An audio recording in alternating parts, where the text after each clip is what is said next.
One thing to add to that I found interesting is if you look at when I have been talking to various different clients out there, manufacturers, about the impacts of the public ChatGPT and the Microsoft Azure OpenAI models that you can get to base it off your own data.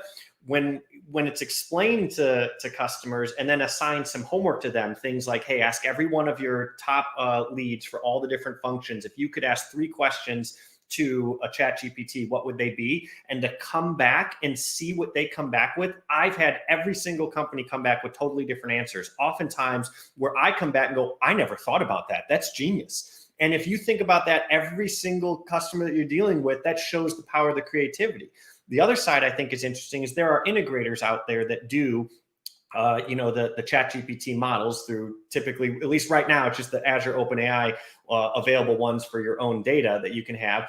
But when you have different, integrators of this show their demos, I actually encourage companies to listen to 2, 3, 4, 5 companies do this, because they're not even explaining it the same way, because they're all taking the same fundamental capability and they've come up with their own creative ways to show how it can impact a company. And I can't think of other technologies where you have the base fundamental similarity, but then when you have someone explain what to do, they're apples and oranges. They're not even competitive, because they're talking about totally different use cases, applications, business value. And I think that will normalize after maybe a year or so.